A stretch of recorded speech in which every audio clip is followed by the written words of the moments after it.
Selamat datang di Zahra Movies. Jangan lupa subscribe, like, dan share. Terima kasih. Pacar berondong. Diandra menyiapkan sarapan untuk putri kecilnya. Dia memang memiliki seorang asisten, tapi urusan sarapan putrinya, dia memasaknya sendiri. Sembari menunggu Alia menyelesaikan sarapannya, Diandra menyiapkan bekal untuk putrinya. "Mama bawain aku bekal apa?" Alia melirik sang mama. "Mama bikinin sandwich, dihabiskannya bekalnya," balas Diandra dengan senyum khasnya. Alia mengangguk. "Thank you, Mom." Diandra bersyukur. Putrinya termasuk mudah menyesuaikan diri dengan lingkungan tempat tinggal dan sekolah barunya. Untungnya selama tinggal di Australia, Diandra selalu membiasakannya berkomunikasi dengan bahasa Indonesia saat berada di rumah. Jadi Alia tetap bisa berbahasa Indonesia. Seusai sarapan, Diandra mengantar Alia ke sekolah. Gadis kecil berusia 5 tahun itu terlihat antusias sepanjang jalan. Setiap hari dia berceloteh tentang teman-temannya, gurunya, serta materi yang ia pelajari. Alia memang tipikal anak yang supel, ceria, dan mudah bergaul. Setelah mengantar putrinya, Diandra melajukan mobil menuju butik. Butik yang sempat dikelola kerabatnya saat ia tinggal di Australia itu menjual baju, sepatu, dan tas branded berharga mahal maupun merek-merek lain yang harganya terjangkau. Sejak SMA, Diandra memang menyukai dunia fashion. Bahkan hingga kini penampilan Diandra selalu terlihat modis dan fashionable. Setiba di butik, Diandra menaiki tangga menuju ruang pribadi. 3 orang karyawatinya sudah datang dan sedang merapikan baju-baju yang dipajang. Selain menjual secara offline, Diandra juga memasarkan produknya secara online. Diandra melangkah ke lantai atas. Ada 2 ruangan di atas. 1 ruang pribadi, 1 ruang untuk konsultasi. Dia tak bisa meninggalkan pekerjaannya sebagai psikolog meski penghasilannya sudah sangat mencukupi dari bisnis fashionnya. Diandra duduk di ruang pribadinya, membuka laptop dan berselancar di website butiknya. Ia mengecek jumlah orderan yang masuk. Sesaat smartphone-nya berbunyi. 1 pesan WhatsApp datang dari Aldebaran. Membaca namanya saja sudah terbitkan perasaan tak menentu. Rasa benci, marah, kesal, dan jijik masih saja mengacaukan pikirannya. Ia berusaha untuk menepis dan berdamai dengan masa lalu, tapi ternyata tak semudah itu. "Di, hari ini aku ingin ngajak kalian jalan-jalan. Sebentar lagi aku balik ke Australia. Gimana kalau aku jemput dia di sekolah?" Diandra kehilangan mood untuk membalasnya. Rasa sakit masih saja menjalar, seakan melumpuhkan setiap persendian yang ada. Sering ia bertanya, sampai batas waktu kapan seseorang bisa dikatakan bisa benar-benar move on dari masa lalu? Diandra mengalihkan pikirannya yang sempat carut-marut dengan membuka Instagram. Mungkin dengan membaca postingan teman-temannya, hatinya sedikit terhibur. Ada 1 permintaan pertemanan dari Aldebaran. Mereka memang sudah lama saling unfollow di akun media sosial. Sejak bercerai, Diandra mengatur akunnya menjadi akun private. Diandra mengabaikan permintaan pertemanan dari mantan suaminya. Ia cukup tergoda untuk stalking sejenak akun Instagram Aldebaran yang di-set publik. Ia dikejutkan dengan postingan Aldebaran yang mengunggah foto Disha, mantan sahabatnya yang telah tega mengkhianatinya. Ia baca caption pada postingan itu. "Happy birthday sayang, I love you so much." Diandra membaca komentar dari Disha. "I love you too honey, thank you so much for the surprise, I miss you so much." Mata Diandra serasa memanas membacanya. Kadang ia berpikir, bagaimana bisa seseorang yang sudah mengkhianati istrinya dan menceraikannya atas kesalahan yang ia perbuat sendiri bisa begitu berbahagia dengan cinta selingkuhan, tanpa sedikit pun rasa sesal. Begitu juga dengan Disha. Bagaimana bisa perempuan yang tega merebut suami sahabatnya sendiri bisa dengan bangganya memamerkan kemesraan dengan laki-laki yang telah ia rebut? Atau memang pelakor itu di mana-mana tak tahu malu, tak punya hati, tak punya perasaan?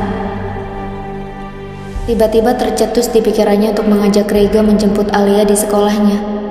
Sebenarnya tidak menjemput, hanya mengantar baju ganti karena ia akan pergi bersama Aldebaran. Dia akan bertemu laki-laki itu di sekolah. Mungkin dengan mengajak Reiga, dia bisa sedikit menunjukkan bahwa dia sudah move on dari laki-laki itu. Meski sebenarnya belum sepenuhnya move on. Diandra mengirim satu pesan WhatsApp untuk Reiga. Rei, hari ini kamu ngajar sampai jam berapa? Mau nggak nemenin aku ke sekolah Alia? Sekitar jam 11. Balasan belum datang. Diandra berpikir mungkin saja Reiga sedang mengajar jadi belum bisa membalas pesannya. Smartphone-nya berbunyi. Satu pesan balasan datang dari Reiga. Kebetulan aku gak ada jadwal ngajar di jam itu. Insya Allah aku temenin. Buat kalian mah, aku bakal usahain. Diandra mengetik balasan. Makasih banyak ya. Nanti aku ke kampusmu atau gimana? Tak sampai semenit datang balasan dari Reiga. Aku yang jemput kamu ke butik. Pakai mobilku aja. Gak perlu berterima kasih kayak sama siapa aja. Diandra membelalak membaca kata-kata yang paling belakang. Kayak sama siapa aja. Diandra membalas lagi. Aku takut aja ngerepotin kamu dan ganggu aktivitas kamu. Diandra menghela nafas. Sebenarnya ia berpikir untuk memberi Reiga kesempatan, tapi sejuta ragu seolah berkecamuk.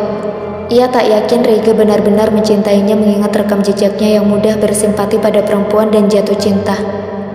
Belum lagi pembawaannya yang kadang tengil dan terkesan kurang serius. Reiga mengirim balasan. Sama sekali gak ngerepotin atau ganggu. Aku malah senang kamu minta bantuan. Aku merasa dibutuhkan. Lagi pula wajar kan minta bantuan pacar? Ada yang berdesir ketika ia membaca. Lagi pula wajar kan minta bantuan pacar? Mendengar kata pacar menjadi sesuatu yang aneh. Dan ia pikir ini terlalu alay dan kekanakan untuknya. Ia merutuki diri sendiri. Apa masih pantas untuk single parent sepertinya berurusan dengan yang namanya pacaran? Meski ini hanya pura-pura. Diandra akui dirinya masih jauh untuk dikatakan solihah. Tapi berpacaran jelas bukan sesuatu yang harus ia jalani. Dia bingung pada dirinya sendiri dan perlu menimbang kembali keputusannya untuk berpura-pura pacaran dengan Reiga. Sungguh, saat ini ia bahkan tak mengerti kondisinya sendiri. Ia tak bisa memahami jalan pikirannya sendiri. Atau ia ikuti saja kemauan Reiga yang memintanya untuk tidak terlalu sepanuh dan menikmati hidup. Reiga mengemudi dengan hati-hati sambil sesekali melirik Diandra yang duduk terpekur di sebelahnya. Apa yang sedang kamu pikirkan, sayang? Pertanyaan Reiga membuat Diandra terkesiap. Panggilan sayang itu masih terdengar aneh di telinganya. Sayang, aku masih merasa aneh dengan panggilan itu, Rei. Diandra menatap Reiga dengan datar. Reiga tersenyum. Mulai sekarang biasakan diri untuk dipanggil sayang. Diandra menghembuskan nafas. Aldebaran mau mengajak Alia jalan-jalan. Kita hanya akan mengantar baju ganti untuknya.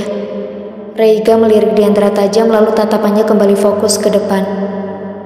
Oh, jadi kamu sengaja ngajak aku untuk bikin Aldebaran cemburu? Diandra terdiam sejenak. Matanya menerawang ke arah luar jendela. Setidaknya aku bisa menunjukkan padanya kalau aku sudah move on darinya. Reiga tersenyum tipis. Ia sadar benar, saat ini dia hanya dijadikan alat oleh Diandra untuk membuat mantan suaminya cemburu. Tapi ia terima. Ia menganggap semua ini sebagai bagian dari perjuangannya untuk mendapatkan Diandra. Kamu gak usah khawatir, aku bisa bersandiwara, bahkan mungkin sangat menjiwai. Reiga menoleh Diandra dan menatapnya tajam. Karena apa yang kurasakan gak berbeda dengan apa yang ada di skenario. Reiga kembali menatap ke depan. Jelek. Diandra membeku. Setelah mengantar baju ganti untuk Alia, apa kamu mau kalau aku ajak makan? Reiga melirik Diandra sepintas. Kamu gak ada jadwal lagi? Diandra menoleh Reiga yang masih fokus dengan kemudinya. Gak ada. Diandra mengangguk. Oke. Tentu dia tak enak menolak. Dia sudah meminta bantuan Reiga. Dia tak ingin mengecewakannya dengan menolak ajakannya. Setiba di sekolah, Diandra melihat Aldebaran menggandeng tangan Alia. Diandra sudah mengirim pesan WhatsApp untuk Aldebaran sebelumnya, bahwa ia akan membawa baju ganti untuk Alia. Diandra dan Reiga turun dari mobil dan berjalan mendekat ke arah mereka. Aldebaran cukup terkejut melihat kedatangan mantan istrinya bersama seorang pria yang terlihat masih muda. Hai, sudah lama? Maaf kalau aku telah datang. Diandra berusaha bersikap setenang mungkin. Om Reiga, Alia menghambur, menyambut kedatangan Reiga. Reiga berjongkok dan memeluk gadis cilik itu. Aldebaran melihat keakraban putrinya dengan laki-laki itu dengan perasaan yang bercampur-campur. Ia bertanya-tanya, siapa laki-laki itu? Apa dia yang akan menggantikan posisinya? Menjadi seorang ayah untuk putrinya? Tidak, tentu posisinya sebagai seorang ayah tak akan pernah tergantikan. Kalaupun pria ini menikah dengan Diandra, dia hanya akan berstatus sebagai ayah tiri putrinya. Hai sayang, bagaimana sekolahmu? Apa menyenangkan? Reiga mengusap rambut Alia lembut. Alia suka sekolah di sini, jawab Alia riang dengan senyum mengembang. Alia, hari ini jalan-jalan bareng papa ya? Aldebaran menggandeng tangan putrinya.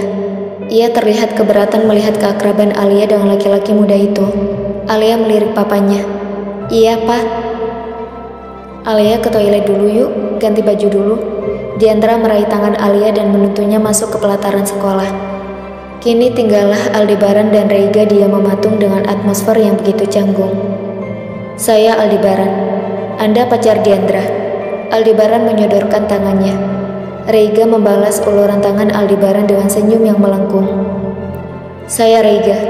Ya, saya pacar Diandra, jawab Reiga penuh percaya diri.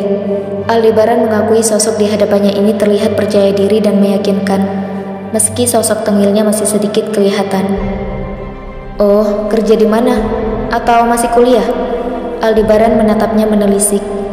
Wajah laki-laki ini terlihat baby face, seperti anak kuliahan. Saya ngajar di beberapa kampus, balas Reiga.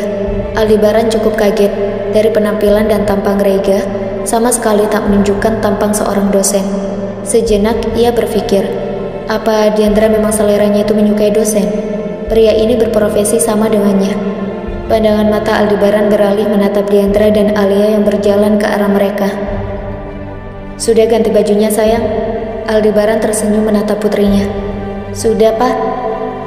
Oh ya, aku lupa untuk mengenalkan. Ini Reiga.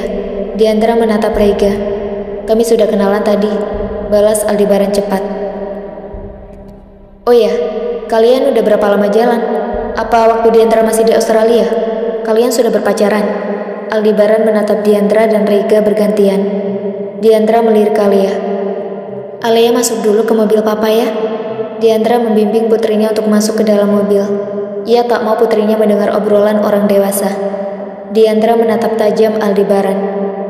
Aku gak kayak kamu yang bahkan sudah berhubungan dengan perempuan lain di saat kita masih terikat pernikahan. Kami berpacaran setelah kita resmi bercerai. Aldebaran menyeringai.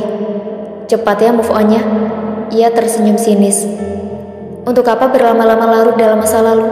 Aku juga berhak bahagia membangun cinta yang baru, tegas Diandra. Reiga terpekur, seolah ia terjebak di antara dua orang yang masih menyimpan luka masa lalu dan belum bisa berdamai dengan semuanya. Oke, kamu hebat. Masih bisa memikat pria single yang masih muda. Nada bicara Aldebaran terdengar meremehkan. Dia bisa memikat siapapun.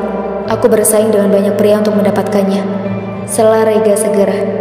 Diandra cukup terkejut mendengar ucapan Reiga. Ia tak menyangka laki-laki itu akan menanggapi perkataan Aldebaran dengan kata-kata yang meninggikan harga dirinya setelah sebelumnya direndahkan Aldebaran. Aldebaran tersenyum sinis. Ya, pria tidak akan terpikat kalau si wanitanya gak memancing dengan sengaja untuk memikat pria. Diandra tersentak.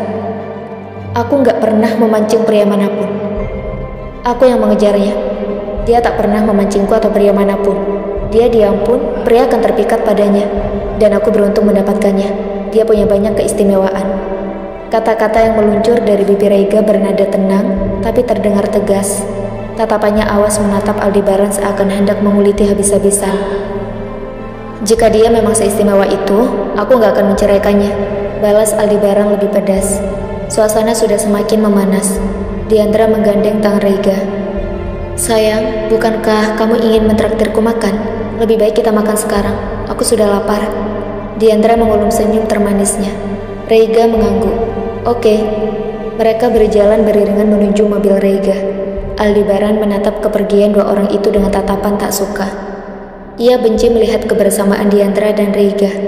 Ia benci melihat mantan istrinya begitu cepat melupakannya dan bahkan mendapat seseorang yang lebih mudah. Di matanya, pacar berondong Diandra ini sama sekali tak istimewa. Ia berani menjamin hubungan Diandra dan pacar berondongnya tak akan bertahan lama. Diandra menghembuskan nafas pelan, lalu meneguk air mineral hingga habis setengahnya. Sudah lebih tenang?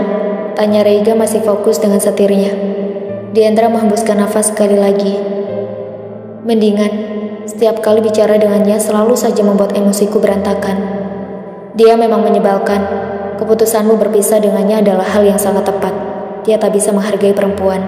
Balas Reiga. Iya, dia tak pernah menghargai usahaku. Sebesar apapun usahaku untuk bisa menjadi istri yang baik. Sebesar apapun usahaku untuk bisa menjadi istri yang baik, di matanya tidak ada artinya. Reiga melirik Diandra sepintas. Aku akan berusaha untuk selalu menghargaimu, Di. Diandra tercenung. Tentu ia tak meragukan Reiga untuk urusan satu itu. Dia sudah melihatnya sendiri bagaimana pria itu membelanya di depan Aldebaran. Kenapa kamu diam? Tanya Reiga tanpa menoleh. Tidak apa-apa. Oh ya, lusa Mas Bayu dan Firda akan menikah. Aku ingin mengajakmu ke Bandung. Kita bisa mengajak kalian. Nanti aku akan minta izin pada orang tuamu. Mereka saling menatap sejenak. Rei, sebenarnya aku belum siap untuk mengenalkanmu pada orang tuaku. Aku rasa ini terlalu cepat. Atau sebaiknya kita berangkat sendiri-sendiri. Gak enak pergi jauh berduaan. Reiga terpaku. Tangannya sibuk mengemudi, sedang pikirannya berkelana pada konsekuensi yang siap ia tanggung dari fake relationship-nya dengan Diandra. Tak masalah, aku sudah biasa tak dianggap. Jadi tak usah mengenalkanku pada orang tuamu. Rei, Diandra menatap tajam Reiga. Reiga menepikan mobilnya dan menghentikan laju mobilnya. Ia balik menatap tajam Diandra. Iya sayang. Bukan maksud aku gak menganggapmu, tapi kita cuma pura-pura. Sela Reiga cepat. Diandra tertunduk. Rasanya berpura-pura dengan melibatkan hati bukanlah pilihan yang bijak. Bagaimana jika perasaan Reiga terhadapnya semakin dalam, sedang ia tak bisa menjanjikan apapun. Aku rasa kita hentikan saja kepura-puraan ini. Tidak, Di. Aku menyukainya. Jika dengan berpura-pura bisa membuatku dekat denganmu, aku ikhlas. Masalahnya, Di. Reiga memotong perkataan Diandra dan menatapnya tajam. Masalahnya, aku sayang kamu, Di. Lagi-lagi Reiga menyelah. Kamu gak usah khawatir. Aku ikhlas. Apapun resikonya aku siap. Kenapa semudah itu kamu bilang sayang? Diandra mengerit. Karena aku memang sayang. Jawab Reiga dengan raut wajah serius. Diandra beralih menatap ke depan. Jalani saja semuanya. Oke? Reiga tersenyum sekali lagi. Diandra mengangguk. Ya sudah, jalan lagi ya. Katanya udah lapar tadi. Reiga mengulas senyum manisnya. Diandra membeku. Ia tersenyum. Kenapa pacar berondongnya ini begitu manis? Ia takut jatuh cinta jika kembali berujung patah hati dan pengkhianatan. Ya mungkin benar kata Reiga. Jalani saja semuanya.